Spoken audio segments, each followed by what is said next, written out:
Well, hello. Hello. How are you doing? I'm doing great. Well, we have kind of a cool episode today. Very. Yeah. We have a guest.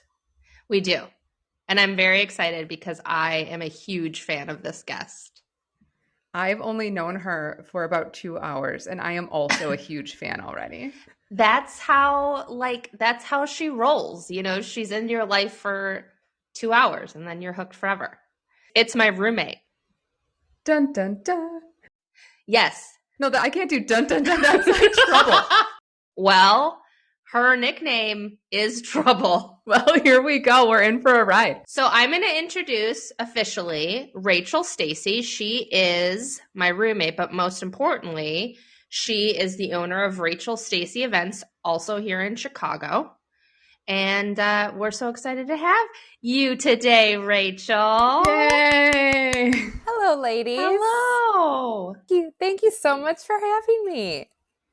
I'm honored to be your first guest. She's honored to be our first guest because I threatened her. This was not a choice. No, that's not true at all. She just wanted to have a cocktail in the middle of the day. She wanted an excuse. Now, I never need an excuse to have a cocktail in the middle of the day, Megan. All right. Well, this is why I like you immediately. I know.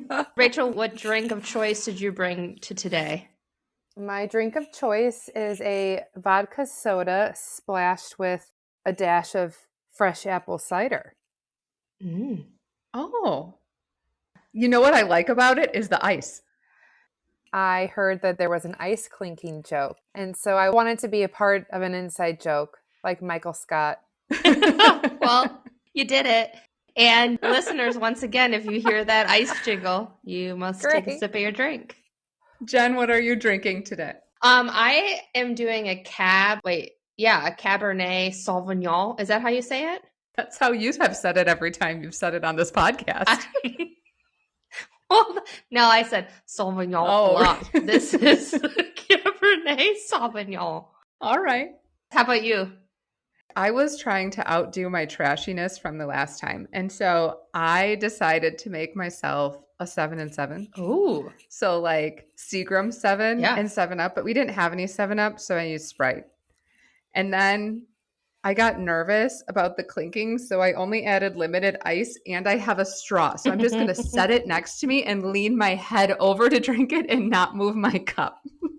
Rachael, in case you were wondering, every time Megan announces what she's drinking, it's always like, I made a mimosa, but instead of champagne, it's just vodka. There's always some tweak to it. I think they have a name for that drink, Megan. It's called a screwdriver. So today we're excited to have Rachael on because yes, we're roommates, but we actually met first as planners. We've known each other for a while, just as work colleagues or whatever that's called. And then about a year ago, we decided to move in together. It's been one of the best decisions I've ever made. Agreed. Yeah. And so we obviously have heard a lot of each other's stories, and we come home from weddings and we unload. So I knew she had some great stories and would be a lot of fun to have on the podcast. But before we jump into today's topic, Rachael, tell us a little bit about how you got into this wonderful world. Well, my mom threw me an epic birthday party at 5 years old. It was a tea party. She let us use real china. We got pitfalls from the bakery instead of a cake. And everyone came in their fancy dresses and with their dolls. And it just sparked something in me. So I've always loved planning. When I graduated college, I started doing event planning and rec therapy for seniors, not seniors in high school, seniors like old folks. And it was great experience to, if you can please a senior, you can please a bride. Heck yeah. And then after working there for a few years, I decided that I was ready to get into officially special events and weddings. And I didn't feel official enough just with, my bachelor's degree was in psychology, which is helpful. Yeah, I was going to say. But I felt like it wasn't official enough to just start a business start a website and be like, I promise, I swear I'm good at this. So I got my master's degree in event management. I moved to London. Wow. It was the best 2 years of my life. And then came back, and for a couple months, I thought maybe I would, get a real job with benefits and a salary, paid vacation time. Wow. And then I couldn't resist doing my own thing. So here we are almost 8 years later, full time. Nice. Congratulations. Yeah. Thank you very much. Yeah, that's awesome. And you followed Megan's school of thought. Although Megan, she has you beat. She legit went to grad school. Oh, she has me way beat. Yeah. Way beat. Yeah. Megan's a big class taker. Well, yeah, let's dive in. Yeah. Today, we're going to talk about requests we've had from our clients of things they've wanted to do or vendors they've wanted to bring in, and talk through some of those that have worked, some of them that have not worked.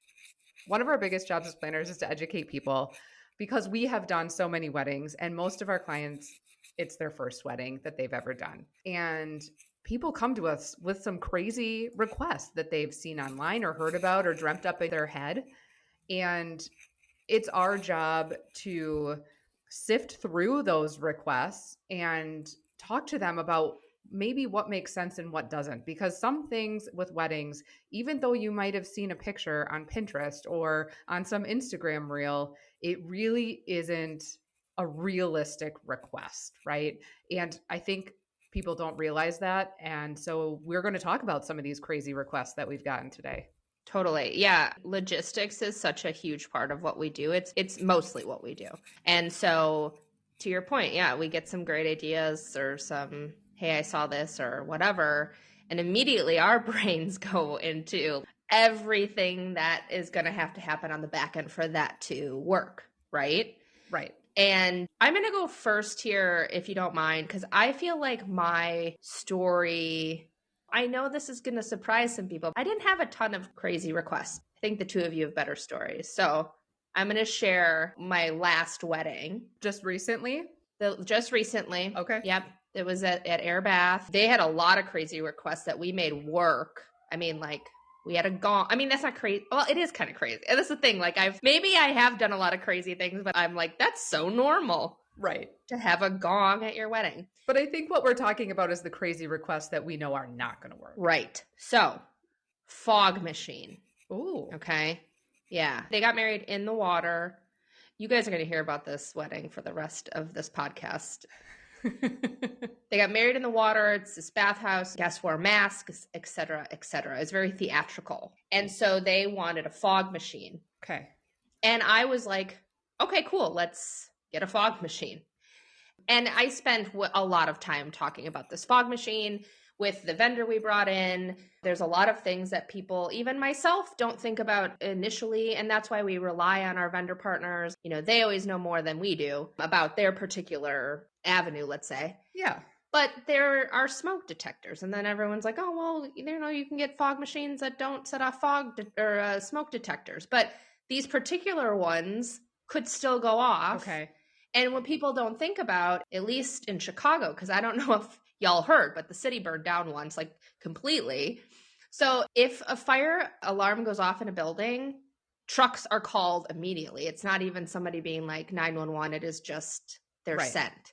That wedding would be over immediately. Everyone would evacuate. That's one element of things. But then we're having to think through, the couple is getting married in the water. So also we're not talking about fog rolling on the ground where you're, 5 feet off the ground, or, your head is 5 to 6 feet off the ground. This couple's in the water. So as I'm seeing photos of this fog, I'm like, they're going to get lost in the fog. And that's another thing where you're like, if they're lost in the fog, we can't stop the wedding and be like fanning the fog away. Right. Well, I was immediately thinking about ventilation. Yeah. Because I used to throw Halloween parties with one of my friends, and we brought in a couple fog machines and put them in our basement. And all of a sudden we were like, I don't know why, reading some instruction manual because we were in our 20s. I don't know why we'd be reading an instruction manual, but it's like only operate in a ventilated location because it can be poisonous. It's CO2. Yeah. Yeah. So I think there's a lot of things, like even that wedding too, the bride had originally been like, I'd like my fiance to lift me and put me in the pool. I was like, I get it. I get the vision, right? And a lot of times that's what's happening here. I get why your mind went here. We've seen movies. I think it's hard not to think about your wedding as if it's a movie. And I'm like, but movies, you can take two. Right. If he slips and drops you, right? Like, you're in that water, girl. Some sexy water shoes. Yeah, exactly. So, yeah, the fog machine and some choreographing that I had to ex-nay.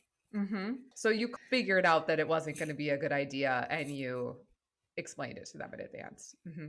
Yeah. I'll say one more thing too. Yeah. If you're hiring a good wedding planner, we are thinking about your wedding all the time.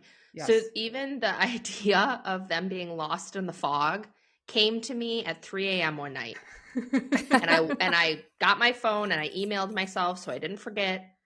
But like our brains, our subconscious, for crying out loud, yes, is constantly working out problems. Yeah. I one time thought of a wedding hashtag when those were popular while I was in the shower. I was very proud of myself. It like just popped into my head. Hashtag shower thoughts. Shower thoughts. Yeah. Do you want me to go next for my crazy story? Yeah. And then we'll let Rachel be at the end here.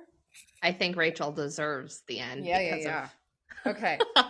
So this was a long time ago, but I had just started working with this couple and it was going to be an Indian fusion wedding right downtown. And in the early stages of the wedding planning, I always talk to my couples about what's your basic vision for the day. We're not going to plan everything all at once, but I want to see what's in their head so that I can get a general idea of what I'm up against here. And they were talking about before an Indian wedding, there's something called the Bharat, and that's when the groom comes in and it's usually a big party and there's music and there's a lot of different ways that these men come into these weddings. I've done boats before if it's down by the lakefront.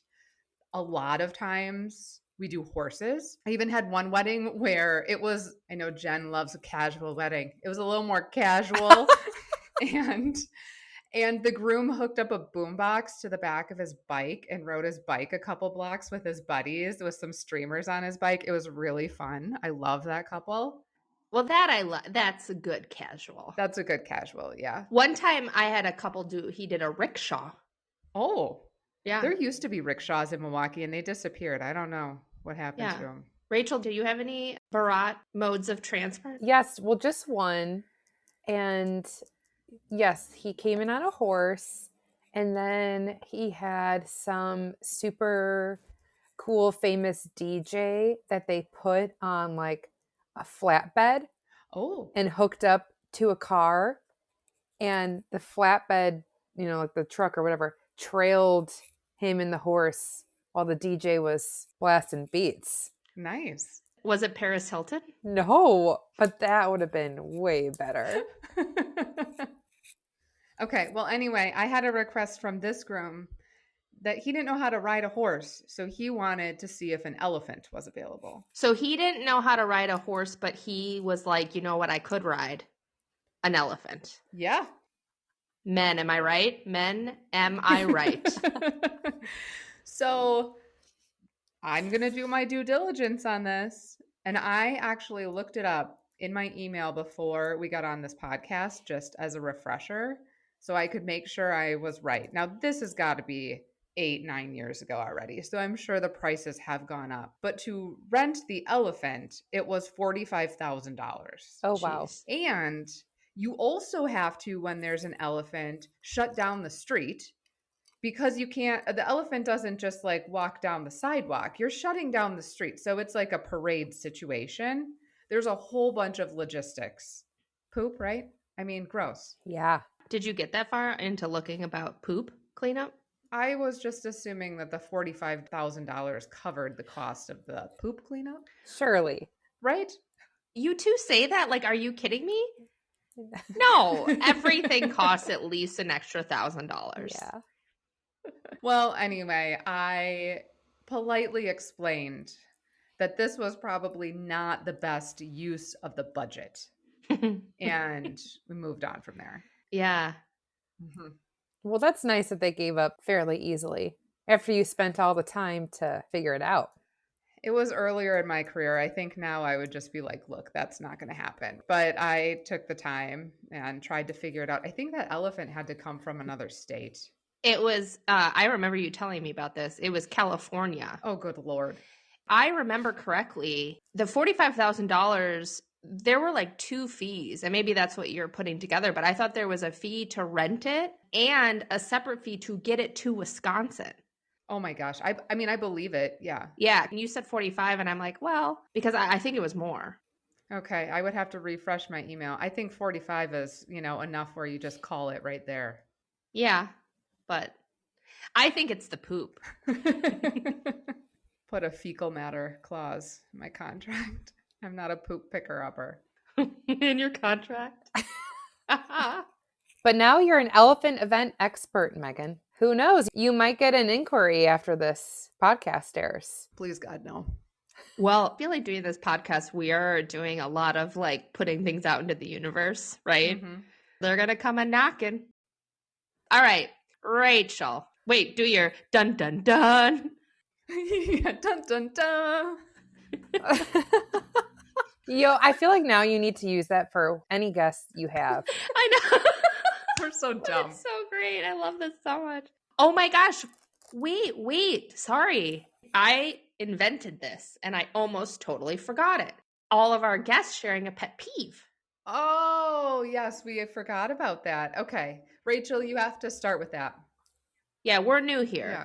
So, Rachel, please first share a wedding pet peeve that you have. Excellent. I have a number one pet peeve, and that is hearing my clients tell me, oh, my friends will help us with that at the end of the night. My friends will help clean that up. My friends will drive the car with all the stuff back to the hotel. My friends will, whatever it is. Yeah. No, they will not. They will not. God love you all. They are drunk. Yep. They are exhausted. They have already spent a lot of money standing up in your wedding on their outfits. Yep. They have spent a lot of time celebrating you throughout the past year of your engagement, at your showers, traveling for your bachelorette parties, being at the engagement party, coming to the rehearsal dinner. Having to listen to you talk about your wedding nonstop for the past year. Right. Yep. Give them a break. Let them have fun. Let them just have fun. They will not help you, and you will be pretty pissed off about it at the end of the night. And it's just not the way to end your wedding day. Nobody wants to do anything at the end of the night. No. Everybody's tired. Yeah. Just make it easy for yourselves. Right. Throw some money at the problem, folks. Right. Throw some money at the problem. And if you can't afford to hire vendors to stay till the very end or help you transport things or whatever, don't have the things. Right. Just don't do it. Mm-hmm. Just don't do it. Keep it easy. Correct. That's my pet peeve. Yeah. Just because it's sad to see it all go to shit. Oh, I love that. Like elephant shit. That's the theme of our episode, shit. Exactly. Tying it all together. And actually, cliffhanger here, my second story that I'm going to share also has shit in it. So, and mine almost had shit. All right. So I had a wedding at the end of last year, end of 2023. My couple, the groom, big dreams, big dreams, big ambition to make this the wedding of the century. 300 people. They had all the traditional things, a caterer and a band, but he wanted everything to be really extravagant and, lots of wow factors for their guests. So during cocktail hour instead of just having the caterer who was providing all the dinner service take care of hors d'oeuvres and such, he brought in somebody special to do a raw bar and walk around and shuck oysters in front of guests. Mm-hmm. And he brought in someone special to build this epic charcuterie board and just on and on. So they hired me just for coordination. Mm. So my coordination service, I come in 2 months before their wedding date. And the role of the coordinator is to wrap up the logistics and tidy everything up with a pretty bow and make a timeline and run your day, make sure everything goes smoothly. Mm-hmm. And when I came on board, there were many details that still had not been firmed up, many vendors that still had not been officially hired. Luckily, the caterer and the venue, very familiar with both of them, worked with them before, great experiences. So lucky to have had them as partners on this event. Mm-hmm. We get to 2 weeks before the wedding, and it had just been one thing after another with a lot of, again, grandiose ideas, trying to get these things pulled off. And the venue manager calls me up and says, "Rachel, we got to talk about the snake." What? The snake? The snake. And I was like, the what?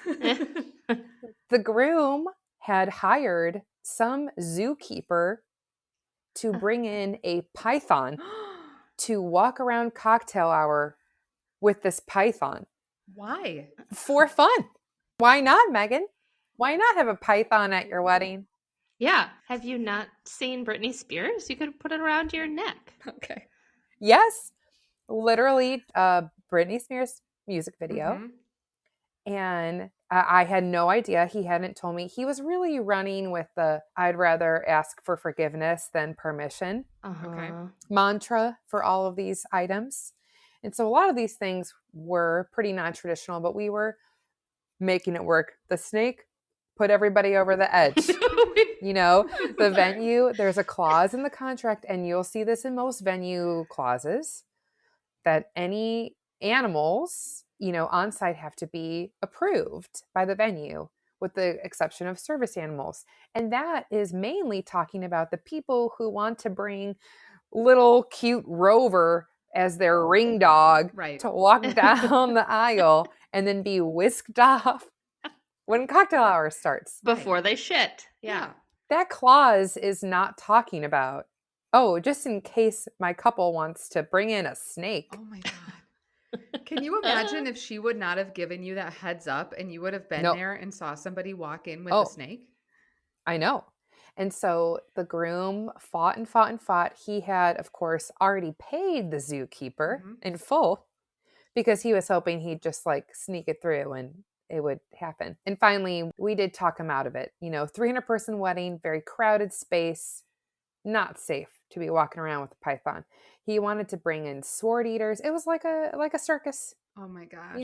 Truly like Britney. And there were some surprises that he snuck through on the actual wedding day. A woman showed up in a trench coat and she was all done up. Was she naked underneath? That's what I was thinking immediately. Yes. Basically, yes. She was a burlesque dancer. What? And just wandered around the dance floor burlesque dancing. It was crazy. Oh my God. But I think the moral of all these stories is just, you need to involve your planner early. Mm-hmm. All of these non-traditional, whatever your hopes and dreams are, we want to make them happen for you. And the more non-traditional, the better. Sometimes it's fun to do new, fun, cool things. It's fucking cool as hell to have a client who wants to get married in a bath. Mm-hmm. But it takes a lot of work to pull these things off. And when we tell you no about something, there's a reason behind it. I used to joke that my nickname was the Dream Crusher. Yep. Because you're constantly having to tell people why these things that they have been dreaming up in their head logistically, or because of the rules, or because they cost too much money, aren't going to work, right? Sometimes we feel like we're just constantly shutting people down, but behind it all, we do want you to have a cool and unique day because that makes our day more fun. Totally. And I'll point out, I went through it. So I had been a planner for, 5-6 years before I got married. And it's so true. I joke, but it's so true. you think as a wedding planner, if you're not married and you get married after you've been doing this for a while or whatever, you don't think you'll become one of them, but I did. I became one of them. And I really wanted 2 DJs at my wedding, and I wanted them to not rap battle. What is with the rap battles in you? I wanted them to Drake and Kendrick Lamar. Right. Okay. But like scratching, you know?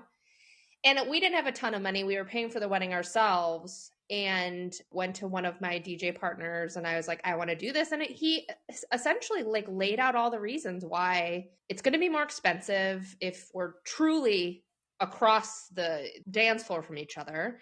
And here's how it's going to mess up dancing. And here's how it's going to mess up and you're just like, oh, I don't want that.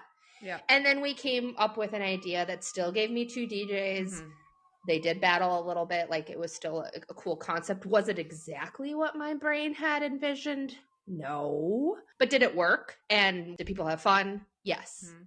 And I think a lot of times what couples have to keep in mind is like, your guests don't know what we have been doing. They don't know what we said no to. They don't know what we've tweaked to make work logistically. But I would say, we're doing it for your guest experience. Anytime, like their safety, their experience, their enjoyment, that's where it's coming from. Right. It's certainly not just like, no, you know? And it's not just about listening to us. It's about listening to other vendors, because the vendors that we recommend, there's a reason we're recommending those people. They've got a lot of experience too. And when I go to a vendor with an idea and they tell me, hey, Megan, that's not a good idea, I listen to them. I hear them. I don't try to say, well, can't you just do it for me that one time? Like, you have to listen to why they're telling you it's not a good idea. And is it because they just don't want to? Or is it because there's a real reason that this is not going to work out the way that you want? Which is such a great transition into this next part, because I didn't do that one. You didn't listen? I sure did not. We wanted to talk today. We wanted to share some stories about when, either we didn't listen or our client didn't listen to us. And in my case, I did not listen to the multiple vendors. So this is when I was working for Megan. And so I was very new. So was I. Yeah, as everybody, as I just learned, and everybody else also just learned. So we had a wedding in Milwaukee where this couple wanted a croquet bouche. And let me tell you, when they told me that, I was like, absolutely. And I had to Google what the hell a croquet bouche was. Rachel would know. Rachel knows what a pedophore is. I have to Google that when we get off of this call. I do know. You probably had a croquet bouche at your tea party when you were 5. When she said pedophore, I was like, are those things you wear under your skirts that are floofy? That's a petticoat. Close enough. What is a pedophore? A pedophore is a small cake that you can eat in 4 bites. Petite 4 small bites. Pedophore. Oh, cool. Yes. Okay. So I had to look up croquet bouche. I still don't know exactly what it means, but what it is, if you don't know, it's little balls of puffed pastry that are put together in the shape of a cone, and then spun sugar is put around it. Yes, I'm using my hands right now to show everybody on this podcast what that means, but it keeps the little balls in a cone. A tower. Oh, a tower. A cone-shaped tower. Yes. It's beautiful. Google it. Like a macaron tower. People know what that looks like. It's like that, but it's French donuts. A macaron tower. Sauvignon Blanc. Oh, I just looked it up. The croquembouche means crunch in your mouth. Aw, how cute. I'm going to throw that into my everyday vocabulary. When I take a bite of something crunchy, I'm going to be like, croquembouche. That sounded Russian. Yes, it did. Anywho. So I get to work, of course, Megan's like, start reaching out to bakeries. So I'm reaching out to bakeries in Milwaukee, like our go-tos. And, I forgot to mention the very important part. They wanted a 5-foot tall croquembouche. Yes. So 5-foot people, think about how tall you are and how tall 5 feet is. It's a lot. Correct. And they're normally like maybe 2 feet at most. Yeah, I would say. I'm no croquembouche expert. I just am agreeing. Kind of, I made that up. I don't know. Let's have some callers call in. Yeah, let's have some bakeries comment on how we're wrong. So emailing, hey, bakery, can we get a 5-foot-tall croquembouche? And bakery's like, ha, ha, ha, absolutely not. But we were determined because we were new and we also thought this was going to be cool. And that's something that does happen. We're like, yeah, let's make this happen. We'll figure it out. Yeah. No bakery in Milwaukee will touch it. Nope. So instead of learning from that and being like, hey, you know what, we should just stop, we moved into Chicago. Got to be able to find somebody down there who's going to do it. Yeah, because Chicago people are insane. So not only do multiple bakeries in Chicago tell us no, probably bakeries today that I have incredibly close partnerships with, they probably talk about it. Yeah. So after multiple bakeries said no, found one. And that's scary. I mean, it is scary when they're like, yeah, sure, we can do it. After, 20 people told you no. So wedding day comes, croquembouche comes in pieces, and they assemble it on site that day. Yep. It gets up. It's stunning. It is still one of the coolest things I have seen as far as dessert goes. I've got photos of it. Oh, you got photos of it because when the balls started to fall off,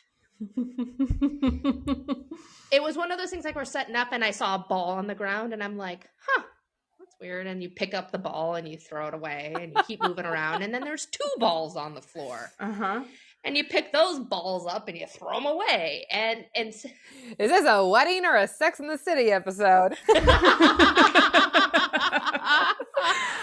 And can I chime in here with a little detail? So the venue that we had this in, the croquembouche was like a main focal point for people to see as they walked in the door. Yes. So we had the ceremony on site as well. And the plan was for people were going to come see the croquembouche before they went to sit down for the ceremony. And these balls started dropping before anybody even showed up. Balls are dropping, yes. Ladies. Yes. So I grab like the photo and video there with the couple and I go and I quietly grab the second photo. This is why you should always have a second shooters. I grab the second photographer and videographer and I'm like, shoot the shit out of this, like quick, right? Like, get footage.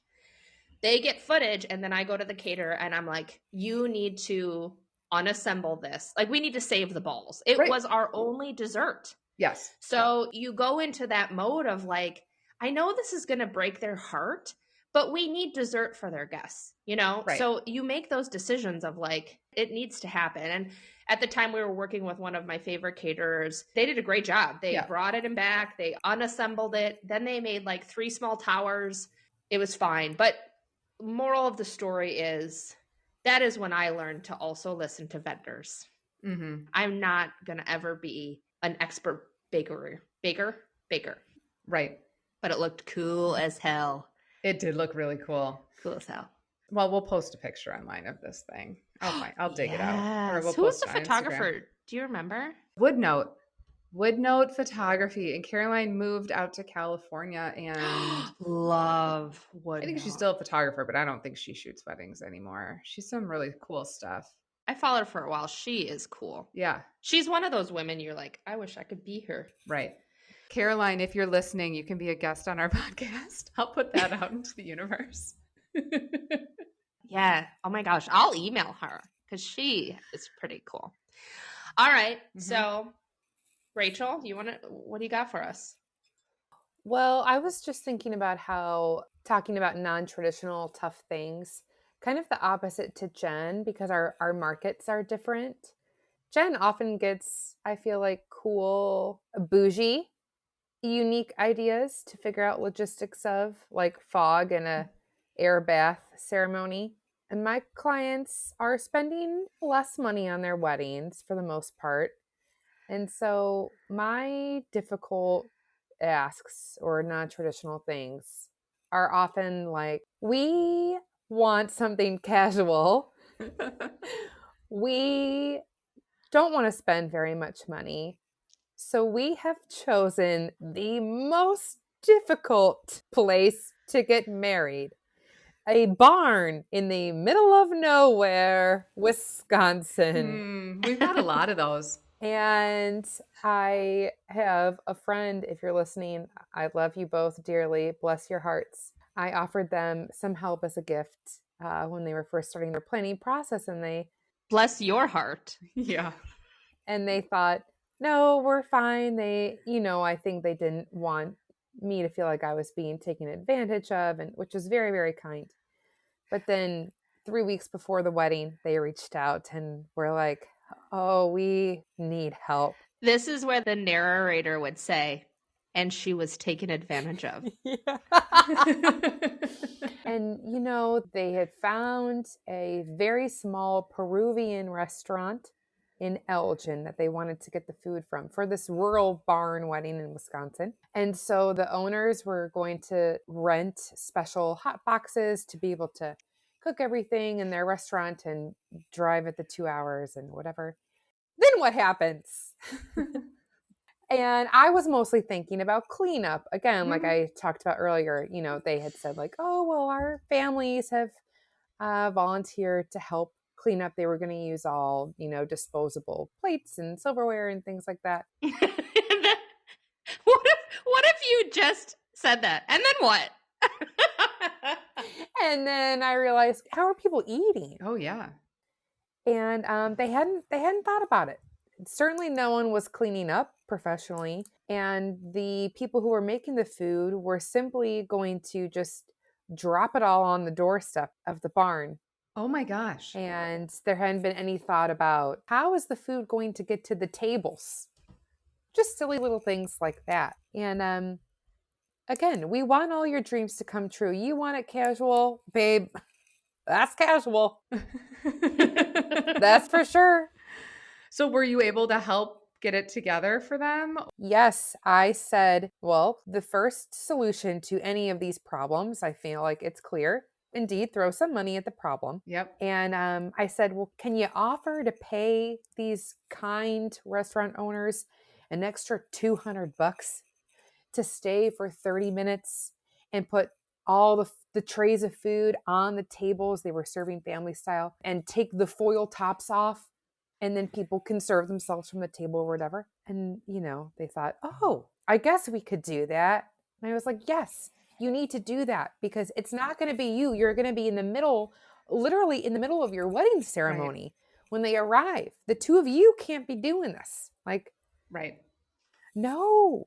Nor should you want to. And so my challenges are, I had a wedding. It was at home, and they thought they're going to save a lot of money, and they had 200 people coming, and they had rented a tent. But I went to the home to do a walkthrough, and I said, okay, let's talk about bathrooms. We need to get some bathrooms on site. And they're like, what do you mean? There's a bathroom in the house. 200 people? Yeah. Oh my God. 200 people over 6 hours are going to use your one powder room over and over and over again? Right. 200 people, one septic tank. Right. Not to mention just who's going to refill the toilet paper. Yeah, toilet paper. And again, and poop. What if someone takes a big old poop? Elephant poop. Yeah. I mean. Ew. Elephant poop. Yeah. So much like Megan, I feel like oftentimes, especially again for the dreaded coordination service, it's so important to me that everyone gets some sort of an experience with a planner, because I do think everyone deserves that for their wedding day. But coordination is so hard. You just feel like the angel of death. Mm-hmm. You come in at the end, and all of these difficult decisions have already been made, and some of these non-traditional things that you're hoping to have, and you just have to say, this isn't going to work because of this. Right. Yeah. This isn't going to work because of this. And it's tough. It is tough. So you have to just involve those experts early on as much as you can. And if you cannot afford a planner from the start, then you have to rely heavily on choosing vendors that are, excellent at what they do and have the time to give you to share that expertise. Right. I agree. And I'll say, we'll do a whole episode. We've already chatted about a whole episode about different types of planning services and the pros and cons. if you've never gotten married or you've never been in a position where you had somebody who really takes the time to educate you, you don't even know what questions to ask. So one of the things, we're always pro planner here, obviously, but if you hire a coordinator, ask what the cost would be to do a one-on-one, once a month phone call. Totally. Because that is, for 1 hour of my time, it's going to save you a lot of money in the long run, because I can't tell you how many times I've come in and my couples have to spend a lot more money to make their ideas work. So, just throwing that out there. Right. All right. Well, I've got one more little funny story to share about a time that I tried to tell people something to do and they did not listen. Wasn't the end of the world, but I still think about it. So it's, in the shower. Yeah. I still think about it in the shower. That's creepy. Hashtag shower thoughts. So this was a long time ago again. I think now I'm just more willing to say like, no, bad idea, right? But this was a long time ago. They were getting married outside. It was at a hotel and they had a little outside space and they were going to have their ceremony outside. And this bride comes to me and we're talking about flowers and we're talking about her bouquet and the bridesmaid bouquets. And she's like, I have something a little bit different that I was hoping that my bridesmaids might carry instead of flowers. And there have been times throughout the history of my career where trendy things have popped up where people carry different things that are not flowers. So, I wasn't too scared right away, but I'm like, okay, what are you thinking? And she says to me, I really love bunnies and I've got a lot of bunnies. And I would like each bridesmaid to carry one of my bunnies down the aisle. By bunnies, she means rabbits. Okay, but okay. Part of me is like, yes, because I love bunnies. Yeah, I get it. Was this after that viral BuzzFeed article came out with the woman who had her bridesmaids carry puppies and they were all adoptable to get them adopted? Oh, I never even saw that. That's cute. Yes. That's very cute. I bet it was the same time. And she had seen that and then it sparked something in her. And then she wanted to make it her own. Right. Well, I told her that this was a bad idea, generally because I just don't like dealing with animals on the day of the wedding. No. I am so thankful now that there are places to hire around here that deal with people's dogs.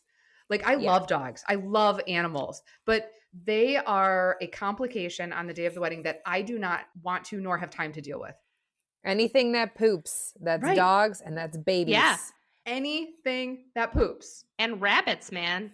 So I'm like, I don't think this is a good idea. Who's going to bring the rabbits? What are they going to do with them? And she's like, no, they're my rabbits. I don't know. I think like somebody in our family brought them and they'll just scoop them up before the ceremony, carry them down the aisle, hold them. It'll be a quick ceremony. And then we'll put them back in the cage and they'll go home. I don't remember how hard I tried to tell her no, but she did it anyway, right? It's one of those things where it's like, you can do it. I just don't think it's a very good idea. And so everybody got a rabbit and they walked up the aisle. And as they are standing there is little poops falling. Rabbits poop.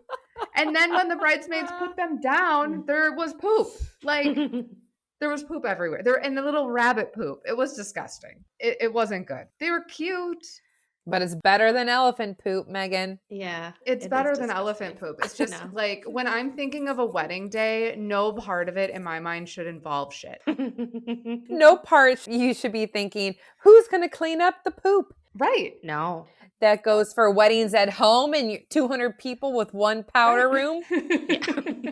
That goes for an elephant. Right. And this could be the name of your website. Either we got to talk about the snake or who's going to deal with the poop. Yeah.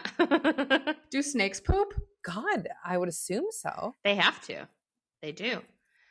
I also think they crawl out of their skin. Yeah.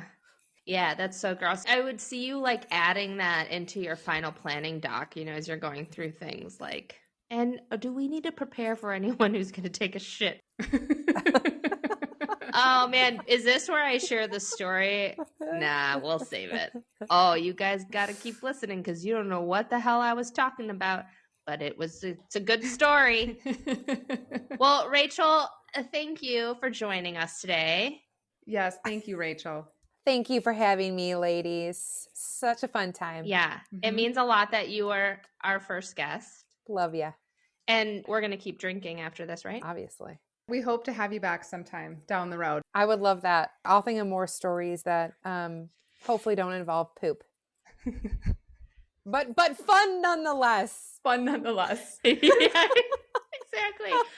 All right. Well, thank you to everyone listening, and we'll see you. Well, we'll listen. We'll let you listen to us again soon. I don't know how to end these stupid episodes. I know. I think that's good. Okay. That's perfect. You got to come up with a catchphrase. Oh, we had one, and then it was so dumb. We kept laughing every time we said it. What is it? No, don't tell her. No, it was keep your passports open and your heart. It's keep your hearts open and your passports ready. Yeah, no, it's bad. Wait, I'm going to say, see you next week, everybody. No, but you're not seeing anybody. Okay. So listen to us next week, everybody. That's what you should say. Join us next week, everybody. Yeah, listen to us.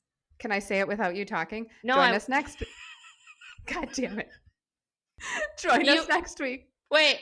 I'm sorry. You had to just put this whole thing in. Put the whole thing in. Keep it real for the people. Okay. You say join us next time, and I'm going to say, please. Join us next time. Please. Okay, bye. Bye.